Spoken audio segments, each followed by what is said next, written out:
case for today's renters. Satisfax just released their findings from a 2015 Today's Online Renter study, which reveals the key influences and drivers and renewal decisions. I'm going to let them tell you a little bit more about this. So before we get started, I do have to do my quick little plug for Grace Hill. I promise it'll only take a second, but we are the leading education providers for the multifamily housing industry. We provide industry-specific training. There's not many others out there who provide multifamily industry-specific training. It is all online, and if you want to learn more, bottom right, you can click on that icon. It will take you to gracehill.com. You can learn more information about our company. Third bullet here, we also offer a vision learning management system, which allows you to manage, track, report, measure compliance for training for all of your associates in the company. Wonderful platform system, easy to use, intuitive. If you want to learn more about that, you can click on the big image on the right of the screen. So with that being said, I would like to move on and introduce our experts. We're so happy to have them all here from Satisfax. First and foremost, we have Doug Miller. He is the founder and president for Satisfax, Satisfax Research. And below on the bottom left there, we have Jen Picotti. She is the senior vice president of education and consulting. And Leah Nicole Smith. She's the Vice President of Education and Consulting. They all bring to us today a wealth of experience and knowledge, and we are so happy to have them here. So with that being said, Doug, I think you're up. Can you hear Well, me? he is. There he is. Hey, Doug. I got to tell you, yeah, for some reason it was acting funny, and literally as you announced me, it finally turned on. So, hello.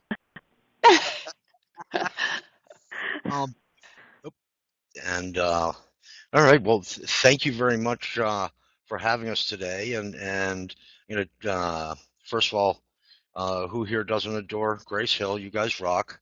We go way back with you guys, and we are thoroughly thrilled to be here today. And we're going to be sharing some of the results from our online renter study. And I want to take one moment and introduce two of my partners, two amazing industry pros, Jen Picotti, who is Senior Vice President of our Education Consulting Group, and Leah Nicole Smith, who is Vice President of the Education Consulting Group. And guys, want to say howdy? Hey, everyone. Howdy. Hello, everyone. Thank you. So, if you want to follow us, you know this whole thing, and you know about hashtags, and you can follow along if you want. Generally, anything you want to add other than that super brief comment? I think we should just dive in. We got some good stuff to share today. Amen.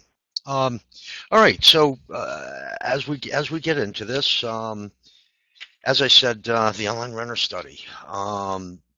What we did was revisited a study we did in 2011 to look at the behaviors of today's online renter and preferences, et cetera. It's the industry's only study that's looking at it over time. 2011 versus 2015. We did make some changes to the survey. Just the landscape had changed quite a bit, and we added some more questions. And very excited, we had 20 management companies participate in this very large national study. And we had a chance to look at the results by age and rent level and region, and most definitely a labor of love. That said, today we're going to be looking at just part of this. Today we're looking at the resident side and the retention side as opposed to the prospect side. So that said, we're going to dive into it. Jen, you're on. All right. Well, one of the things that we look at, that Satisfax is always looking at, is what matters most to residents and prospects today. What are the things that they're looking at? What are their changing preferences? All that good stuff. And a lot of you who have been with us before on different webinars, you may be familiar with an analysis that we conducted close to 2 years ago now with the help of Ball State University. They're one of the few universities in the country that has an actual property management company or a property management school within the university. And we worked with them and to analyze our data into a very deep dive analysis to help us understand what were the key things that were influencing that decision to renew a lease. And what we found at the top of the list was value. And then we found these items down here: sense of community, apartment appearance and condition, building exterior, safety and security, and office responsiveness and dependability. And these became the new foundational points of what we knew we had to focus on from an education perspective to really help our clients and the industry retain as many residents as possible. So what was fascinating is that when we conducted our online renter study, the 2015 revisit, what we found is that the things that are influencing decisions today for today's renter, they're very similar to what we found in our analysis. So it was kind of cool to get this reinforcement of, these are the things that people care about the most. So we want to go through, based on the online renter study, we want to help define some of those things that we have learned and that have been reinforced of what matters most today as people are looking for their new home or they're trying to decide, do I stay in my existing home or not? I've got to remember which one to click on first. There we go. So when we're talking about value is one of those subjective things. Everyone has a different threshold for when things no longer become worth it or worth the money. So the example that we like to use, paper towels. Everyone has them in their house. Everyone buys them on a weekly basis. But how much are you really willing to spend? We have some people who will go out and buy the top of the line premium $3 per roll, $4 per roll. And then we have those that strictly only get their paper towels at the dollar store. It's something I'm just going to use and throw away. I'm not going to spend a whole lot of money on it.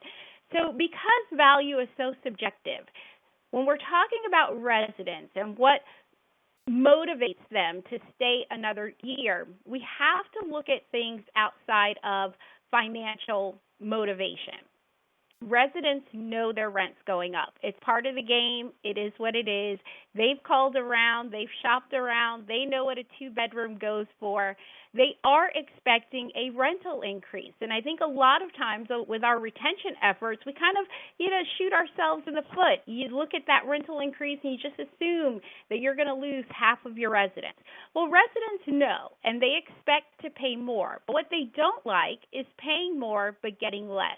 So the bottom line here when we're talking about value is that residents have to get their money's worth. They want to know that their money is good at the community. If we expect residents to pay 100% of their rent, and we all do, no one's going to take half of a rent check.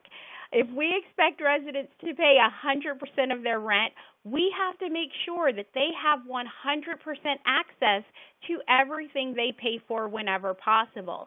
And when they don't, that's when you start to get those notices to vacate, those disgruntled residents, those residents who go online and want to just really blast the community. And here's an example of an actual apartmentratings.com review.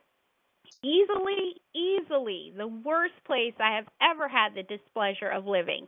Interiors are pretty cheap, but overall decent, I suppose, not worth the price. The worst part, however, is that management is rude, harassing, and do not take concerns seriously. It takes forever to get anything repaired, only to break down again. Look elsewhere. Trust me. The glaring sentence out of all of this is not worth the price. Before your prospect even knows what you're charging for the two-bedroom, someone has already told the rest of the world it's not worth it. So we have to make sure that we're instilling value, not necessarily from a financial point of view, but from the experience itself. Making sure that your residents, again, have access to the things they pay for. They have those easy, swift answers, those fast resolutions, and that they're truly feeling as though they are the VIP at your community. Okay, so quality of maintenance. This has been something we've always focused on since the early days, and have always said that maintenance plays a critical role. They're the unsung heroes of property management because they're the ones that are there at 2 in the morning fixing whatever, et cetera. And I think everybody on this call recognizes how important they are. And Jen had shared with the top 5 issues from the online renter study, which also tied into some of the issues from the Ball State analysis, but especially from the online renter study, that maintenance, the quality of maintenance, number two, and we hear a number of clients say, hey, we really want to focus in on our online reputation. And ultimately, I know what I say, at least, because I'm a bit of a contrarian or like to say things in a tension-getting way, is online reputation does not matter at all. What matters is the resident experience. You can leverage it very easily, but it's what's the experience. And in terms of the experience, quality of maintenance is number 2 from this study. And so all the fluff in the world really won't matter if you have outstanding maintenance issues. Years ago, we did this analysis, and the correlation, and this should not be a surprise, but the correlation between a resident having an outstanding maintenance issue and their satisfaction couldn't be clearer. And again, it's common sense. If you're not happy with your home, you're probably not going to be very satisfied. And that said, obviously, maintenance is a total team effort because everybody plays a role in it, from the office staff taking the call to getting it into the system, to maintenance doing their job, to maintenance advising if any issues, to getting the work done, to the staff, make sure everything's cool, following up with the resident, et cetera. So it's a critical thing. And Leah shared a quote in here. We're going to share another one, also from apartmentratings.com, this one from November 2014. I'm going to try my best to read this as dramatically as Leah. I'm going to actually try to beat her. Here we go. We have lived 2.5 years. At first, it was great here, but then we started noticing the ground started becoming unkept. Our unit is falling apart. Maintenance takes days and sometimes weeks to answer requests and almost never fixes the problem. Hopefully I did a nice job reading that, but things happen. We all of us on this call, Jen Lee and myself, we all come from property management. We understand. We understand all the challenges, but we can't forget that amidst everything we're doing, we're all there to boost NOI, which is going to boost asset values, and it all begins with customer experience, and the customer experience is largely driven by those moments in time when they need you, when there's something that's not working right, and if we don't take care of it, it's an uphill battle from there. So there we go. And of course, what happens on site will most likely end up online, which is always fun. So the next big factor that came up on the online renter study, and especially when we're thinking about, am I going to stay, am I going to go, is safety and security. And this is one of those questions that you get a lot of times from the prospects that are coming in. Is this a safe community? Everyone's favorite question. And the answer of, crime has no address, like that's not going to fly. No one's going to be saying, oh, that was helpful. Thanks for letting me know. Safety is a big issue, and we hear so much in the news today of shootings that are happening in places that we considered or we expect to be safe, schools and shopping centers and, workplaces and things like that. So safety is truly top of mind all the time for everybody. And so a resident who's living in their community and they're evaluating how safe, how secure do I feel here, we know that we can't guarantee that nothing's ever going to happen. We know that we can't say that with any certainty. We certainly don't have any control over everything that's going on. But there are things that you focus on. There are things that you ask your residents to do that contribute to an overall sense of safety and security. And so those are the things that they want to hear about. Those are the things that they want to see as visible. So everything from, being very clear and transparent about, hey, everyone's going through the same background check. So the same things that you had to qualify on, they have to qualify on it as well. These are the things that we're doing to make sure that our landscaping is trimmed back and pathways and walkways are clear, so that there's not, some obvious hiding places and things like that. We do light walks on a regular basis, whether it's weekly or every other week. We want to check and make sure that our pathways and our parking lots are as well lit as possible. And if you see any light bulbs that are burned out, please let us know, because we want to get those replaced immediately. So we can use your help on that. The things that you can talk about and point out, they do make a difference, because what it communicates is not that, yes, this is the safest place in the world, but it does communicate that, hey, from a staff perspective, the things that you're concerned about are things that we're concerned about as well. These are the things that we're keeping an eye on, and we'd love your help in keeping an eye on some of those things as well. Also, being in good communication with your local sheriff or police department and sharing information that they may pass along to you. If there's a whole rash of car break-ins, let your residents know. Give them some safety tips that that law enforcement is sharing. Be transparent about those things, because they know, whether you tell them or not, that there's been a lot of car break-ins. But if you can communicate what you know, the information you have, the safety tips that law enforcement is sharing, at least they see that you are participating and that you're trying to be as helpful as possible. We can't guarantee that nothing's going to happen, and in some cases, stuff will happen that we can't control.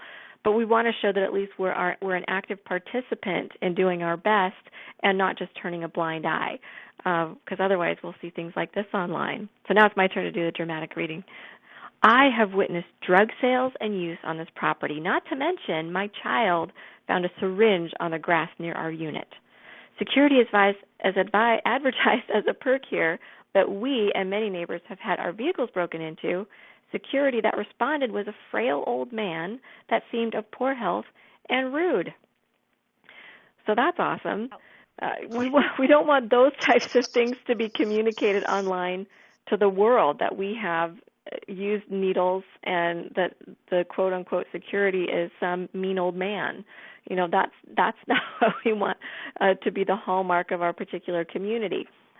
So we do need to at least demonstrate that we're an active participant. Even basic things like when we turn units, we want to check and make sure that every door lock, every window lock functions the way it's supposed to. Those basic things, and communicating those basic things, they may seem like common sense, they may seem obvious, but we've got to highlight the obvious sometimes, just so we let that resident know, hey, these are things that we're focusing on. The things that we can control, we're doing everything we can to control those things. So communication is key. Don't turn a blind eye. Don't pretend things aren't happening. Be a part of the conversation.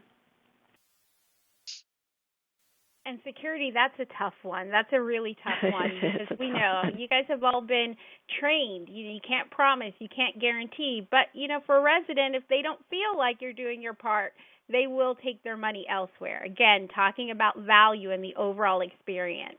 Number 4 on the list for today's online renter, and what motivates or what matters most to your residents, is quality of customer service. And I think we all, as consumers, we have our preferences.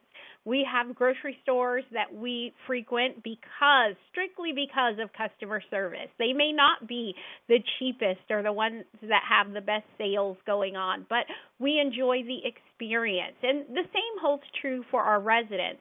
Our residents are really looking for that VIP service. They want to know that even if your community has 500 apartment homes, when they walk in, they're not greeted with, "What's your apartment again? What's your name again?" They really want to feel that connection with you. And that's one of the building blocks when we're talking about sense of community. It's all about the quality of customer service, having that go-to person, or having, again, those ready answers when someone has a question. They don't have to wait to get the resolutions that they're looking for. If there is a service delay, it's going to happen. Some repairs are just more complex. You need to get a part. Maybe a vendor has to come out. Maybe you have to order a brand new appliance altogether, and those kinds of things take time. But when we're talking about quality of customer service, are you keeping your resident in the loop? Are you checking in with them halfway during that delay to say, hey, we haven't forgotten about you. I know it's tough having to hand wash your dishes every night, but hang in there. I just confirmed the delivery is going to be made on Friday.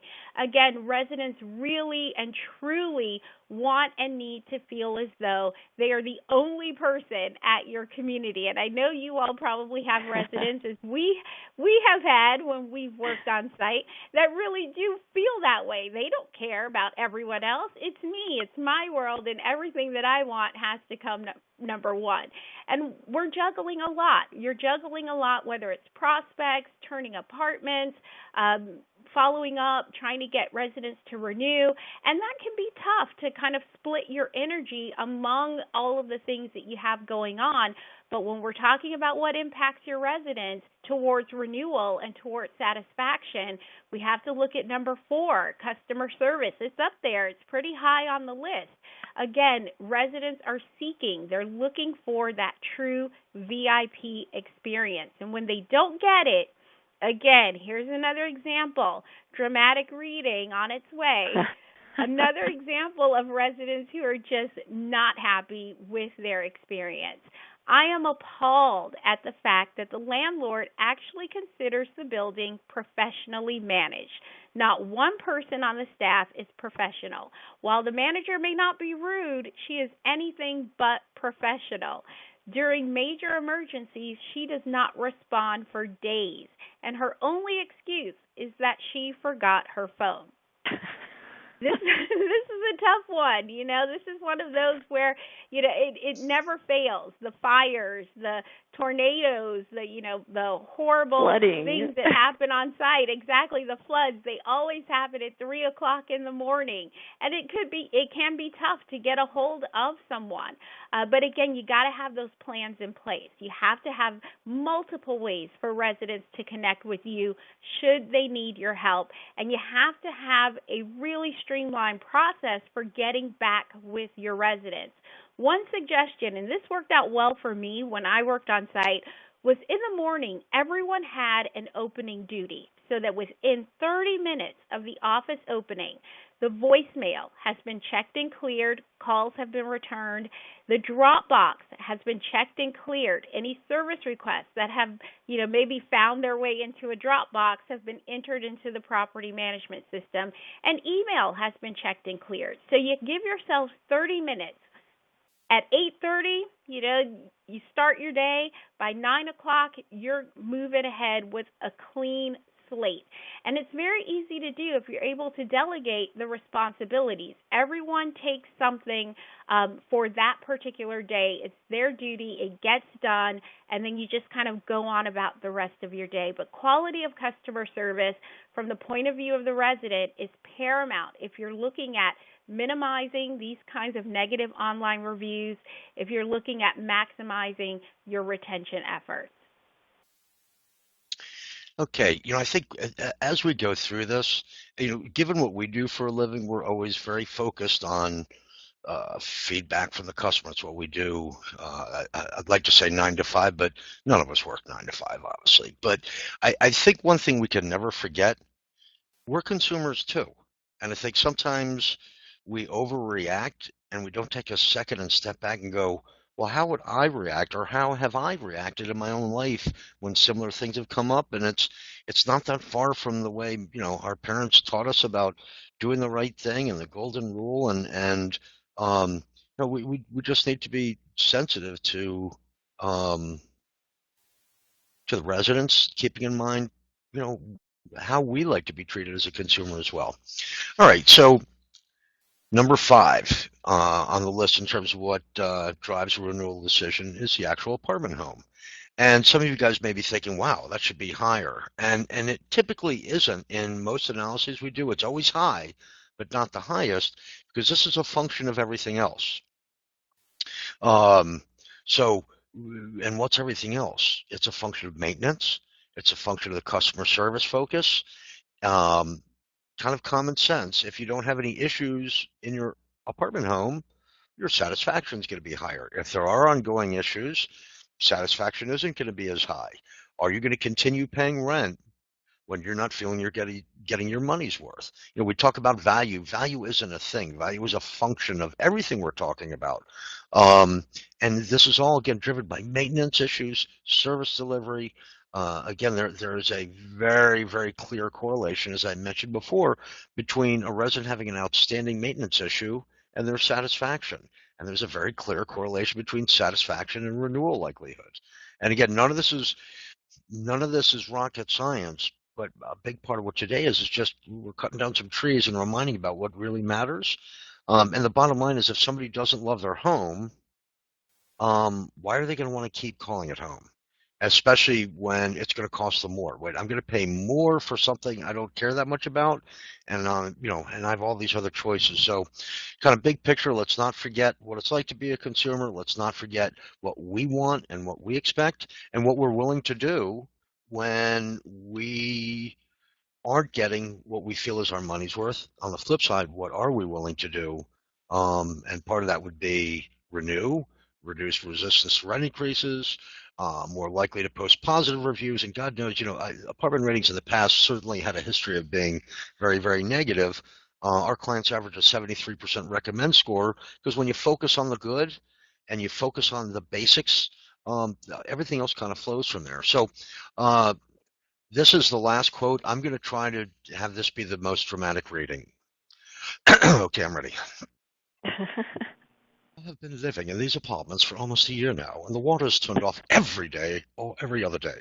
This is extremely inconvenient, especially when it is 7 in the morning when you're getting ready for work. It's now 11 p.m., and the water is currently not working and has not been off for over 3 or 4 hours now. Well, there might be some typos in here, but this comes down to, first of all, we all understand. Again, we all come from the business. Stuff happens.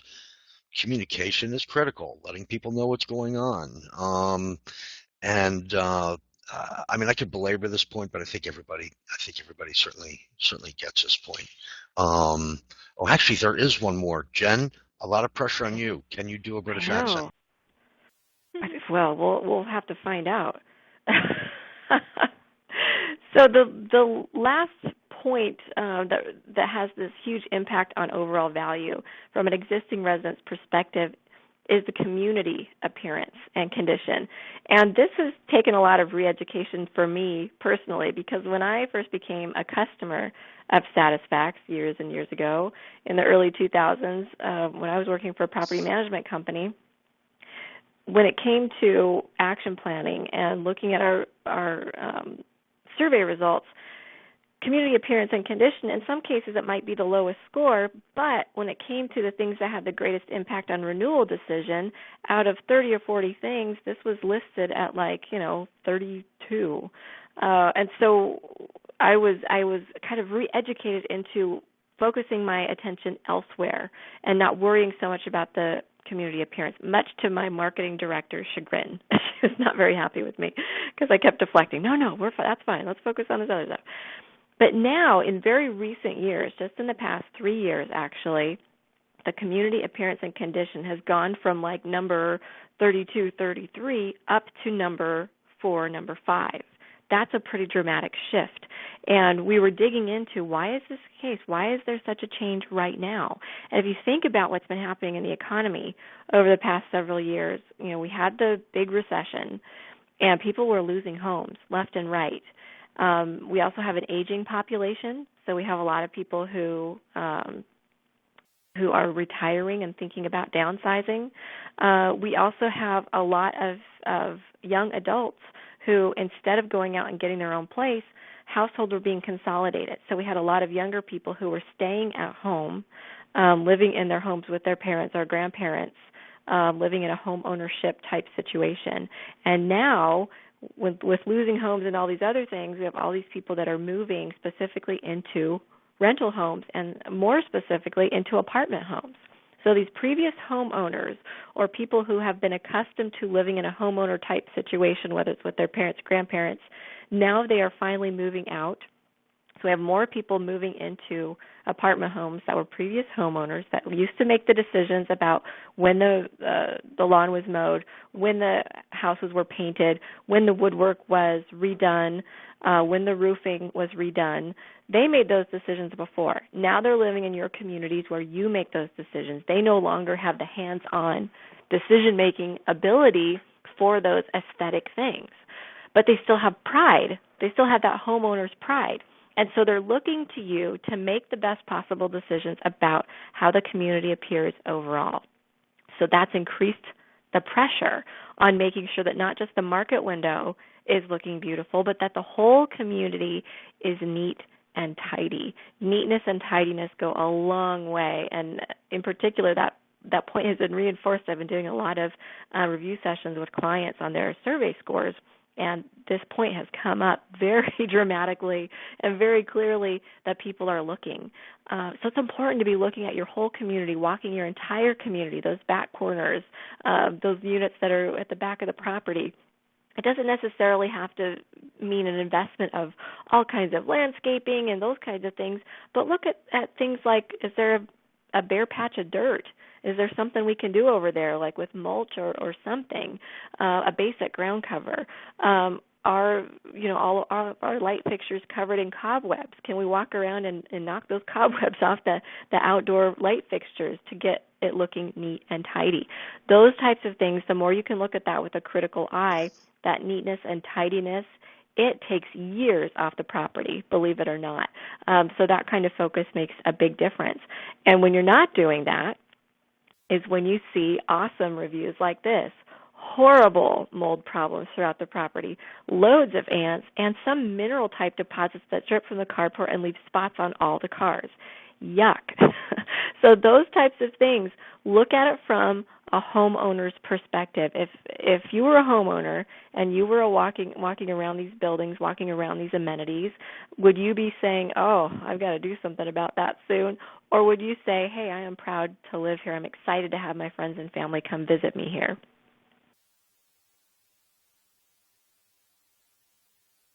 Okay, guys. I was just looking at the clock, and we have a number of slides still to go, and time is going by, so I'm going to try to be very, very succinct. Very interesting when we looked at the importance of social media from the prospect side. What came out from that was that prospects aren't using social media as a source in their shopping decisions. Only about 11% said that they were. The other side is, what about on the resident side? And we wanted to know, how important is social media as a resident and as it relates to your apartment community and any social media activity that you have, any pages, et cetera. So one of the questions we asked was, how important is it to you that your community has a social media presence? And on a 5-point rating scale, it came in at a 2.01. And what does a 2.01 mean? There's a 5-point rating scale. A 3 means basically an equal number said it was important, unimportant. So therefore, 2 means it's not important. It's not very important at all. The majority didn't feel it was important. And what's interesting is we got into another section on the study of how much they trust different sources of information. And number one was friends and families, about 70, I want to say about 76%. About 68% said that they trusted reviews. Social media from their apartment community or from an apartment community, only 7% of residents nationally trusted it. So it's not very important to prospects. It certainly isn't very important to residents. And there is a trust issue. But that said, I don't mean to be a naysayer. There is a positive side to it. The question, though, does become, you have limited time, limited resources, only so much you can do. Where do you need to be spending your time? Where's the biggest gain? And our outtake from this, that social media does serve a role. We don't think it's from a marketing and leasing standpoint, although there are companies that have had some success with it. More, it's a communication tool. And how good a communication tool, and what do they want out of it? Well, let's dig in a little bit more. For those who said that they would follow their apartment community on whichever social media, what would they use it for? A third said news and updates about the community. in other words, online newsletter. 23% activities and events at the community, same thing. 21% wanted to provide feedback. So there's a communication aspect. Now, one thing I have to point out is what you don't see here on here was the number one response.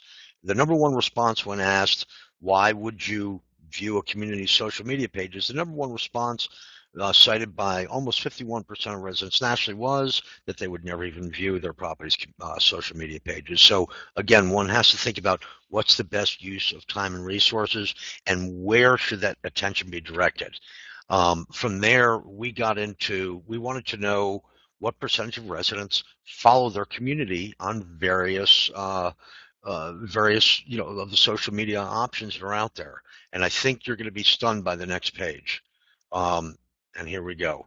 20% said that they follow their community on Facebook. And that's a pretty impressive number. But it's not 50%, but 20% certainly is a significant. But then you look at Pinterest, etc., Twitter, Instagram, less than 3% are following their community. So one has to ask, how much time should I be putting into that? And it may be fun, but people aren't following you. And the bigger point of all of this is that there is value from a communication standpoint, not from a selling standpoint, because that's not what social media is for. Social media is for communication. Another interesting thing about this is the fact that 84% of the residents nationally didn't want to communicate with the apartment community staff on social media, and likewise with the residents. But in terms of the staff, only 16% want to communicate with the staff via social, and only 12% want to communicate with other residents, which shouldn't really be a surprise. And we talk about sense of community. Sense of community really is the bridge that the staff creates. Everything else is kind of icing on the cake. So great value from a communication standpoint, great value from a e-letter standpoint, but one has to be careful not to overdo the amount of time in terms of where am I going to get the biggest bang for my time buck. So that said, Miss Leah, on to you. So how many of you out there miss the carbon copy paper rent roll? And I know I'm dating myself by saying that, but I remember the paper carbon copy rent roll. Well, we don't miss it, and your residents don't miss it either. Your residents have, no desire. They want to know that the community and the property management company is committed to technology. You're investing in things that make your processes easier, that makes their lives more convenient. So when we're talking about the things that you can do, 4.03 on a 5-point scale, residents are saying, yes, it matters to me that the management company has a strong commitment to technology, ensuring things like if you're advertising you have Wi-Fi in your clubhouse and your swimming pool, that anytime a resident wants to get on, they're able to do so, that they can see that things are being upgraded at the community in terms of if you have software, if they need to get their last year's ledger, that's something that's easily available to them. Again, residents are looking for the convenience. And with that, we dug into resident portals and how does that factor into your renewal efforts or residents and their overall satisfaction? Well, it matters. It matters a lot to your residents. 4.25 on that 5.0 scale. Your residents want the portal. If you've been kind of on the fence and not quite sure if that's an investment that you want to make or should look into, now's the time to do that. Those of you that have portals, they have to be fully loaded. You don't want to have certain pages that are not updated, your calendar, for example, or your bulletin board. If I know there are portals out there that have special pages, like where residents can do like an online yard sale, if you will. Hey, I'm selling a bunch of baby clothes, or I have baby furniture. If you have those things available and residents can see them on your portal, but there's nothing populated, we want you to get that going. That's an additional feature for them. Again, it ties into their overall experience at the community.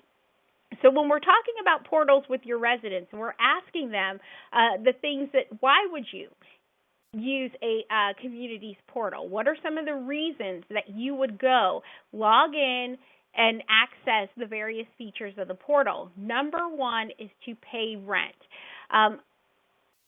When I used to live at an apartment community, I just moved not too long ago, this was one of the only checks that I wrote every single month because the community did not have online rent payment. When I moved in, they said that was something they were considering, they were looking at, they should have it. 3 years later, when I left, they still did not have online rent payment. And online rent payment is huge. There's so many of us that, travel for work or just the sheer convenience of it all. Paying rent online without a service fee, I might add, ranks very high when it comes to what residents want. Number two is submit service requests. Easy way to tell you there's a problem. One thing to note, though, as soon as that resident clicks on that submit button, that's when they start the clock. That's when they start the clock in terms of how long is it going to take for this problem to go away. Number three, and this is alluding back to what Doug was talking about in terms of being able to communicate and your social aspect, if you will, that's why they would go on your portal, to be able to communicate with you. Again, that quality of customer service, giving residents one more avenue to connect with you should they need your help. And then number four, community news and updates. They like to see what's going on. They like to know what's going on. And again, they want more than just that 24-hour notice at the door. Oh, by the way, the water's going to be shut off tomorrow. Okay, maybe we could use the portal and let them know more than 24 hours. That might be helpful for your residents. Again, making sure they have access to everything they pay for whenever possible. So your portals, bottom line, have to be fully loaded. They have to work. They have to really have the information that your residents are looking for. And at the end of the day, just make life much more convenient for every resident at your community. So that brings us to key takeaways. What are the main things that we gained from the resident retention aspect of this particular study? And the first one, oops, I'm trying to change slides with the wrong button. There we go. The first one was really about we've got to get personal. And that reinforces a lot of what we've been seeing in our research over the past few years. People want it to be personal because we do live in this digital age, but when it comes to customer service and the desire for customer service, the way you really get that is through those personal interactions. And that begins from the moment you're seeing them as a prospect in the leasing phase. Do they feel that connection with you? Do they feel like you're someone that would really be there to help them out? And it takes them through every interaction they have once they choose to move in, the service request they had, how is their interaction with the maintenance team member. Every single interaction is as positive as it can possibly be. And it was interesting, I was reading these blog posts the other day. I was doing a little bit of research, and I came across this one, and it was lessons learned from this woman who had traveled to Japan, and she has written a blog post about the 5 key things that she that she learned from her Japanese experience. And one of them was this whole concept of, if I pronounce it wrong, forgive me, Ishigo Ishii, and it really came down to cherishing the moments. And she was making the comparison about, all of us have heard that term YOLO, you only live once. And that is, right now America is embracing the YOLO concept of, hey, just try it out because you're never going to have the chance again. And the point that she was making in her blog was it's kind of a selfish perspective of this is my life, this is what I want, this is what I need to do, so I'm going to do it, regardless of how it's going to impact anyone else or anything else that's going on around me. Compared to this perspective that she learned in the Japanese culture of Ishigo Ishii, which is more about cherishing the moments. This is the once-in-a-lifetime meeting of this person. I may never have this opportunity to have this interaction with this person ever again. And so I want to make sure that this is an enriching experience for both of us. And so it's more of a generous perspective, generous to the other person, versus YOLO, which is a selfish way to interact with things. And it really just struck me as like that's what our industry is all about, is that we are there to make sure that we're providing the best possible housing and home experience for these individuals, for these families. And if we infused a little more of that generous perspective of how can I infuse as much enrichment and as much positivity into this interaction as possible, we're going to see and gain the results. So I'll leave that thought with you. This one says deliver, and it's really, if we could fit more words on this page, would have been deliver what's promised. And when you can't, communicate back. There's nothing worse when you're a consumer of wondering what's going on. I can think of experiences I had with one time my car being in the shop, and won't even go through the whole story, but if there's a problem doing what you're supposed to do, just let me know. I can deal with that a lot better than wondering what's going on. But going back to deliver what's promised, today's consumers, everyone has become so savvy. We have so many resources available to us, from online to reviews to all the research we can do to all the different ways we can communicate, etc. And one of the big things that came out of this study was about transparency and about nobody really falls for the fluff anymore. And people don't want the fluff. They want real. And when it relates to where they live, they want you to earn their money, as you want from anywhere that you're using as a service or where you might be renting or whatever the case may be. Earn their money. They want to make sure expectations are being met in terms of not only the home and the appearance and condition and everything's working, to the community. Is it? I can remember years ago reading a quote from a resident back when we used to be able to read them all, but can't anymore because there's so many of them. But talking about how embarrassed they were to have people come visit them. That's usually not a good sign of what's on the road. Not good. Expectations met in terms of service and communication and interaction. And I think, it's I'm having this flashback of the movie Employee of the Month, if you happen to know the comedy, but you can't just be an employee of the property. We call them apartment communities for a reason. That sense of community, as we talked about, what we found is the backbone of that is the bridge role that the staff plays. So you've got to make sure expectations are being met. You've got to engage. You've got to be the person that they can go to and they can count on. And even if you can't deliver, that you're going to let them know what's going on. And there's a lot of fluff and a lot of fun things we may want to do, but you can't put the icing on until the cake is baked.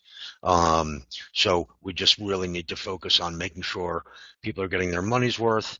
If they are, they're sticking around. And if they are, everything else flows from that. Occupancy is higher, turnover is lower, online reputation is naturally going to grow, etc. So there you go. And I'm going to turn it over to Leah for the next one. And the last takeaway, and I think this one, again, it sort of sums up everything that we've been talking about. Jen mentioned what happens on site could very well end up online. And we've made some fun here today with our dramatic readings. And I have to say that we have also seen some amazing online reviews. People that just absolutely love where they live. They're proud to have people over. They love the fact that their friends are maybe even a little envious that they live at the community. And they really enjoy the entire experience. So it goes both ways. You can either have those really negative, scathing reviews online, or you can have the glowing, positive reviews. And we've seen them all, but it starts with the experience. Residents want to make sure that, again, they're getting their money's worth. They are the VIPs at your community. As a prospect, the prospects go through this sort of interview process. When do you need it? How many bedrooms? What's your budget? Well, I think we need to look at that in another way. Prospects aren't interviewing for the job of resident. we are interviewing for the job of management company, apartment community. So you have to make sure you're the best, most qualified candidate every single year. We all go up for our employee evaluations. They let you know how you're doing. Well, your renewal notice is your resident employee evaluation, if you will. They read that renewal notice and they're evaluating your performance. Is it worth it for me to commit to invest with this management company for another year? And again, it all starts with their on-site experience. Okay, so we're going to open up to questions, but while we do, I just wanted to make one or two quick comments to add on to what Leah was saying, which is, and they've heard me say this a million times, I always talked about the value of being a bit paranoid at work. And by that, actually one of my favorite lines of all time is, just because you're paranoid doesn't mean there really isn't someone there. But the attitude that at each interaction you have with a resident, assume that as soon as that interaction ends, whether it's a call ends, an email chain ends, they walk out of the office, etc., assume that they go to their mailbox and there's a rent increase letter. And how do you want them to feel? And what's the impact of that? Obviously, all this, the more you focus on this, your turnover is going to be lower. That has enormous impacts, and that's going to then, again, be leveraged in terms of boosting your online reputation. And we did pull out some negative quotes, but as Leah just said, there are plenty of positive, and I'm certainly very proud. I know our clients average a 73% recommend score on apartment ratings. They do it. They make it all happen. So that said, I assume we have some questions. I'm ready, Doug. I will. Everybody can type into chat and let us know if you have any questions. We may not be able to get to them all today, but we will do our best. So type it into chat if you have any questions for us. You're waiting. I just want to point out that if you're intrigued by some of these findings, and again, there's a ton more that we didn't get into. If you go to our website, you can't miss a banner, and you can click and check out the study. And if you do get it, I hope you find it fascinating. And if you don't, I hope you love today. All right, Doug, we have our first question.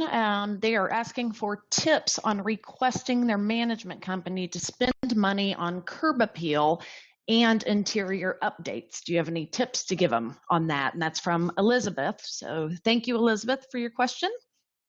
And I'll chime in on that one first, because I was just going through a review of survey results with a company today, and they're an amazing management company, and their residents love them. And on the survey, we asked, how likely are you to renew your lease? Are you very likely to renew? Are you somewhat likely, not likely, or I don't know? Those are the four responses they can give. And they had a really strong number of people who said very likely, but for those who chose one of the other three responses, and we asked the question, why didn't you say you're very likely to renew? The number 3 item for this particular very large portfolio was the appearance of the community and cleanliness of the community. And so this is where results data can be very useful, to be able to go to your regional, go to executive management with direct feedback from your residents and say, this is really biting us in the behind right now because we're not able to, freshen things up a little bit, or we're getting these many complaints about our current appliances or whatever it might be. But data is the only thing that can really speak to management, because otherwise it's just an opinion. But when we can show, here's a large group of people who are paying us a lot of money saying they're really unhappy with this one thing, it's good that can be very helpful. Sure, add one quick thing to that, and I see there are a bunch of really good questions we want to get to them, but years ago when I left the operations side, the property management operations side, and originally started off as a marketing consultant, and I was working with a portfolio and put together a big proposal. And in the cover letter, I had a couple little teaser suggestions and ended up getting the contract approved. This was a long time ago, and I go out and start meeting with the managers, and the one manager was like, you recommended, and this happened to be about landscaping, and you made a comment in your cover letter about landscaping, and I've been asking for 3 years that we need to update the landscaping. You put it in, one sentence in a cover letter, and I got a call the next day saying get quotes. So whether it be absolutely data, if you do shoppers reports and it's showing up whatever you can get, you know what? Online reviews, go to Yelp, go to apartment ratings, look for evidence of this is what people are saying online. It's not me. So there. Yeah, and All one right. last thing, Doug, just really quickly, I just wanted to chime in. One of the easiest things that communities can do in terms of curb appeal, balconies and cars in the parking lot. I mean, those two Yep. things, you might not have the budget to, plant beautiful flowers seasonally and all that kind of stuff, and if you have to kind of prioritize where the money goes or your efforts go, those two things make a huge difference in terms of your residents' perception of the appearance and condition of the community. That's a really good point. Really good point. Okay, I know we're running over a little bit on time here. We started late, so I appreciate everybody's patience. We're going to try to get through a couple more questions. And if the technical gods would have been on our side, we would have been just on time. So, okay, here's one from Laura. Laura, thank you. She's asking, do residents favor, and I assume she means, enjoy like community newsletters? And Laura, if you want to expand on that any, or if I didn't understand your question right, please feel free to type into chat. So basically, do residents favor community newsletters? What we found is that, go ahead. Oh, I was just going to say, I'll jump in from just personal experience. Residents do like the communication piece of it, but it's the content. If you're just kind of doing rent is due, don't forget rent, you have to there has to be some kind of an entertainment value for your residents, as well as imparting that community information. And also consider the deliverable. If you're doing paper, maybe look at some kind of digital medium, because a lot of residents now are mobile. They they use their smartphones for everything. So just maybe consider content and the delivery of the newsletter. Jen, you want to jump? I definitely have some comments. I agree. The digital format is critical. Short and sweet is best, and the content, for the most part, should be usable and useful information. The slurry seal is happening next week. Remember where to park your cars, or the water might be shut off on these dates. We'll give you more information as we have it. Or our next resident event is going to be on this date. Can't wait to see you there. Here's what you can expect. So if it's informational, that's very important, rather than just a whole thing of, hey, it's National whatever day, ice cream. What's your favorite ice cream? It has to have a little more usable information. It's National Blueberry Month, and you know what? I'm glad you pointed that up. I'll never forget, because back when I was on the operator side, back then we all used services, and they were all canned, and I remember, but they're in color, and I remember I actually contracted. We'll do it in black and white, but we want to write articles that are important content as opposed to it's National Blueberry Month. Go hug a blueberry, and I think that I completely agree. I don't, everything I see, it says, give me content about the community. I don't need to know it's Blueberry Month, but I need to know, hey, is there a new staff member? What's going on with the community? What are some events? Use us for ways that engage. Or if there's been a great trend of people doing a much better job with keeping the dumpster areas clean, whatever, keep it focused on the community and on things that are going on. And lastly, in terms of online, it's time to stop killing trees with newsletters that are going to get, thrown away. One part of the study asked people in terms of when you're shopping, how important were various apartment features and community amenities. And because of my particular interest in environmental issues, we actually had a whole section in there on environmental issues. And then we looked at, of these 53 things, how did they rank? And environmental related issues were pretty significant in the top 10 to 15. And the times they are changing, you don't need to do print anymore. It's a waste of money. It's a waste of resources. If you hopefully you're using a portal, you've got the option right there. Have your Facebook page. Use that as your online e-letter. And if you don't have any of that, you can send an email. I mean, that's how our e-letter started in 2000. It was an email with news and whatever. So I say, absolutely go online. Doug, thank you. And you stole some of the words right out of my mouth, and that is a good tie-in to our next question. I think this is going to be our last question. We will try to respond to additional questions after the session is over, but we have one here from, I'm sorry, Candy, I think? Yes, Candy Slaw. Oh, Siaw. What resident portal is the most user-friendly? I don't think we can properly answer which provider is best. I think we can say there are a number of good providers. And That makes it's sense. Yeah, I mean, that's a great question, but I think, there are a number of companies that are very, very big in that space, and the company formerly known as Property Solutions, Entrata, and you've got SphereX and RealPage. I mean, there's so many providers of that, and that really is very much a judgmental thing, and I don't think we should get into saying, oh, this is the best, because that's kind of a slippery slope. Yeah, I think the thing agree. that we can say is what residents want from their portal. And so as you're evaluating them, are they able to pay online rent? Are they able to get calendar features there? Are they able to send the community information easily?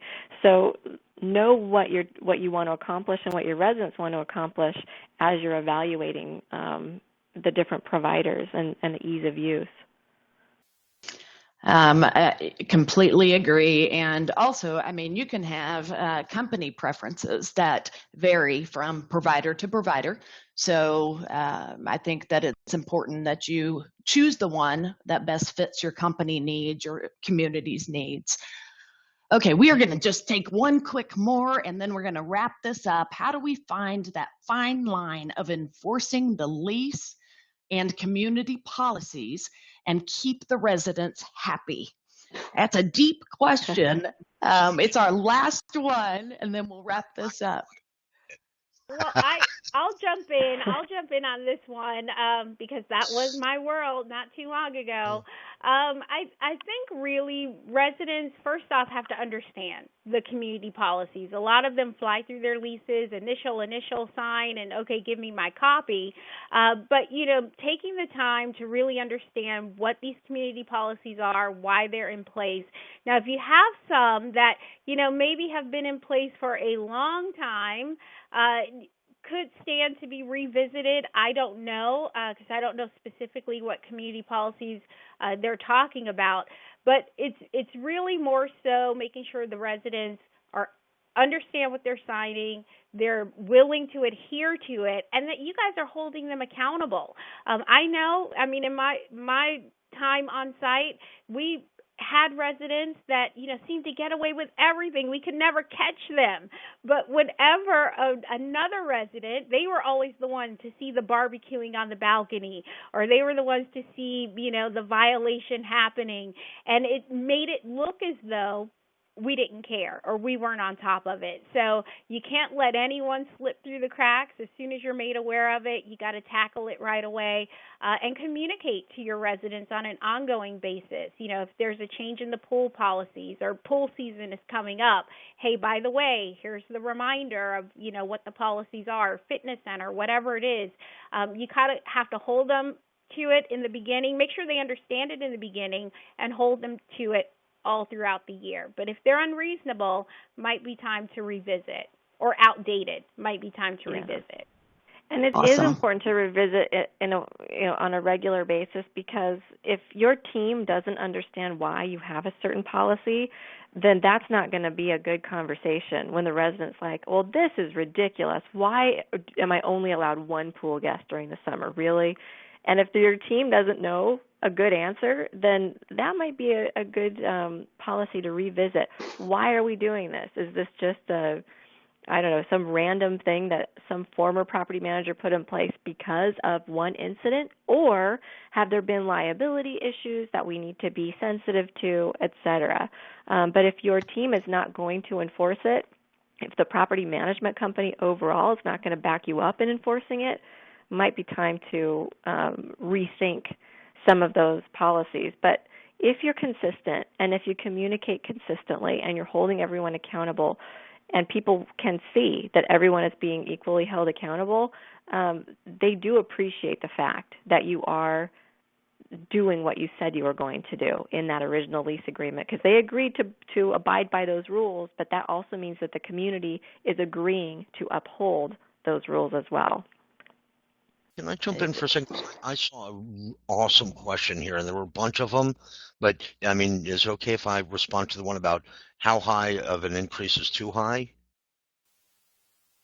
Sure, Doug. Yeah, Yeah, I mean, absolutely. good, Heather, great question. There's a lot that factors into it. Part is how the community's doing, um, overall versus budget, et cetera.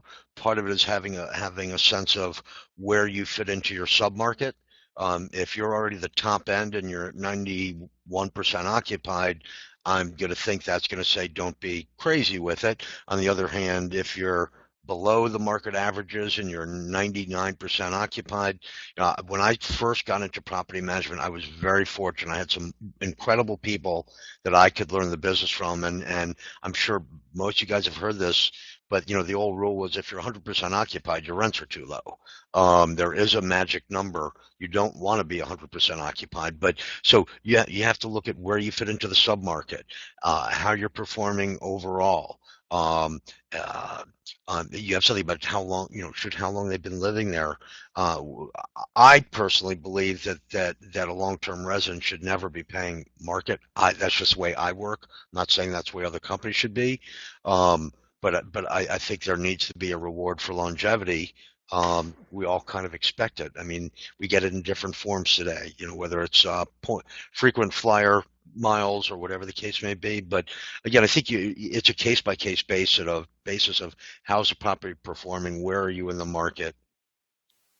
Jen, Leah, anything you want to share? I agree with what you say. Yeah, and I totally when agree. I worked Oh, go, Jen. we agree.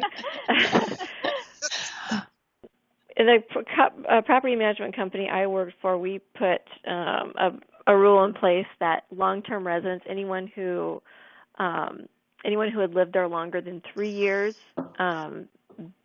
their rent increase would never be above a certain percentage. Anyone who was 5 years and above, their rent increase would never be above an even lower percentage. I can't remember if it was 5% or 3%.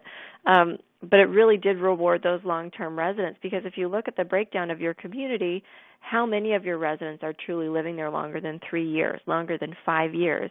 And they absolutely should get this perk of their rent increase not being, $500 more per month like everyone else if you're living in the Seattle area. So that was how we did it, and it was a nice perk, and it was something that our leasing teams could really promote among their residents to help them in the renewal process.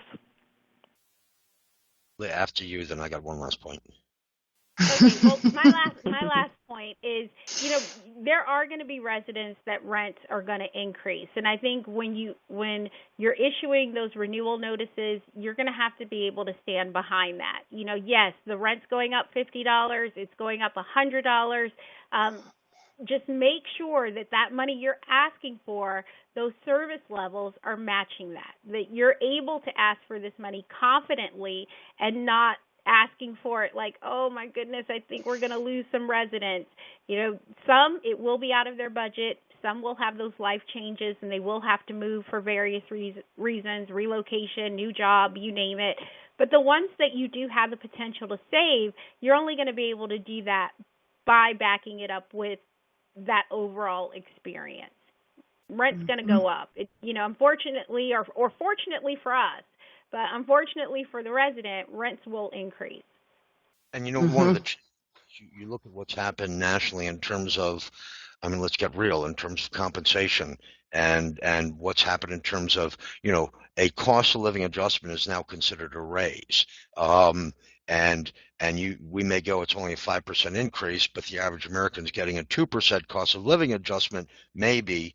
I think that this reminds me back when I first started on the operations side, I'd been with an ad agency, and I thought everything was, the most important part of property management was ads, and I didn't realize it really wasn't. But I was looking at our renewal letters, and so stiff and cold and citing state law, and I was like, why aren't we telling them each community having a customized template that talks about improvements that have happened in the past year? And it's okay to say, I mean, each of our companies, our costs go up. If we're doing certain types of surveys, postage costs have gone up, paper costs have gone way up, etc. People can understand certain things, but also share what you've done. That we have a third maintenance tech now, that we just repaved the community and we did whatever. And the other thing to keep in mind is the current average is that every time a resident moves out, and because things are pretty strong, it's only $2,800 in terms of NOI hit between vacancy loss, concessions, hard turn costs, etc. That you have to take a step back and say, how much are you willing to gamble? Are you going to push it too hard and run the risk of eating $2,800? And someone can say, oh, but when somebody new moves in, they'll be paying market. Well, maybe not, but in the process, starting off $2,800 down. And I remember years ago, I can't remember Shab's last name. She was the publisher of Multifamily Executive, and one issue of the magazine was on the 7 deadly sins, but applied to property management. And the one on greed, she wrote that and talked about the $250 rent increase she got. And it's like, you know what? I can't move right now, so I'm going to pay it. But you better believe when I can move, I'm going to. And in today's world, besides voicing your vote that way, it only takes a second to post online. So I think common sense and common decency, with an understanding that, of course, you need to be increasing rents. I mean, costs are going up, but if you start being greedy, if you've seen the movie 7 Deadly Sins, you know what's coming. Thank you. Thank you, everybody. I think that's the end of our questions. Before I wrap this up, Doug, Jen, Leah, do y'all have a couple more slides here, or do you want me to go ahead and wrap it up? I think we're all wrapped up. Okay, awesome. Well, I want to thank all of the attendees for joining us today, for your patience through our technical difficulties at the beginning, and for those of you that are still on, there's still a lot of you on, even though we ran over time. And that is due to our wonderful experts from Satisfax. Not only are they experts in creating, analyzing surveys, but as you just heard, they have a wealth of knowledge and experience in our industry. So that actually makes them super experts. And we just love that. They couldn't speak long enough and teach us more.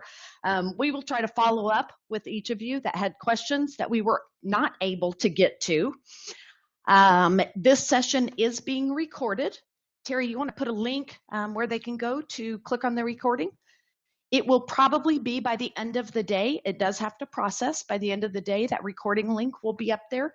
Feel free to click on it, watch it again. If you couldn't take notes fast enough, you can share that link with anybody who was not able to attend. And last, I just wanted to let you know, for those of you who join us often for our webinars, or if anybody is out there who joins us for our Let's Talk training webinars, which are geared towards trainers, HR people in the multifamily housing industry, you might want to download the Any Meeting app. This is the platform that we use. They have a very good app that works on the iPhone and the iPad, and all you do is click your app, open it, enter the meeting URL, and you're there. So if you're on the go like we all are and running, you might want to give that a try. With that being said, thank you, Doug. Thank you, Jen. Thank you, Leah. We appreciate you three so very much. And I think that is a wrap. And from Grace Hill, we thank you all for attending. And any last words, Doug? Thank you, mucho. You guys rock. We love Grace Hill, don't we, Jen and Leah? We do. Grace Hill is awesome. Absolutely. Thanks for having us. Absolutely. Thank you. Everybody have a great day. See ya. Goodbye. Bye.